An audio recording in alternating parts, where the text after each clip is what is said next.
why the UK is delaying its Challenger 3 battle tank.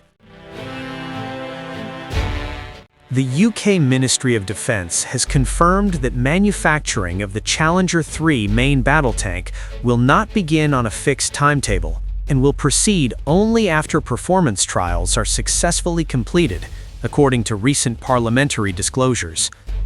UK Defence Journal has reported that in written answers to Conservative MP Ben Obeis-Jekti, Defence Minister Luke Pollard said the program is currently undergoing demonstration phase trials to prove the performance of the tanks.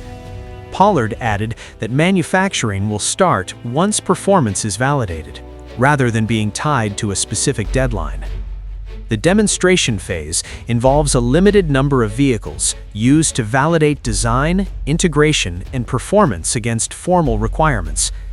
As of late 2025, only 8 Challenger 2 hulls have been allocated to Rheinmetall BAE Systems land for design, build, and testing activity, with series conversion yet to begin. By avoiding a fixed production start date, the ministry is signaling a cautious, risk-managed approach intended to reduce the likelihood of downstream delays or capability gaps. Earlier planning assumptions pointed to Challenger 3 entering service later in the decade, but the latest parliamentary answers underscore that progress will be driven by trial outcomes rather than preset milestones. Challenger 3 is a British fourth-generation main battle tank developed for the British Army through the conversion of existing Challenger 2 vehicles. The program is being delivered by Rheinmetall BAE Systems land, with 148 tanks planned for delivery by 2030. The upgrade includes a new turret, improvements to the hull, modular armor, and provisions for an active protection system. The program represents the most extensive overhaul of the UK's armored forces in decades. The Challenger 3 effort aims to extend the operational relevance of the Army's heavy armor while aligning with NATO standards and improving interoperability with allied forces.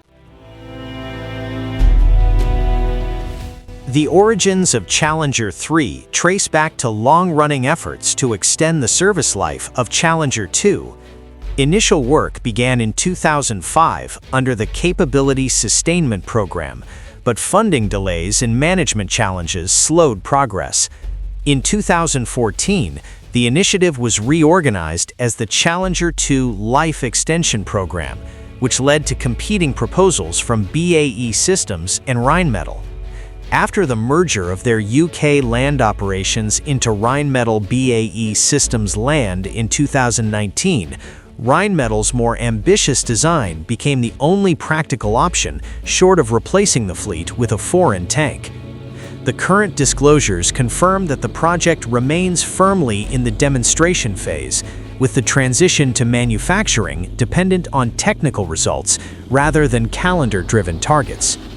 Pollard said the project team will continue to reassess progress, noting that the timeline will be reviewed regularly to ensure alignment with delivery milestones, operational needs, and emerging technical risks. The comments suggest ongoing scrutiny of integration challenges and performance benchmarks before committing to full-rate production.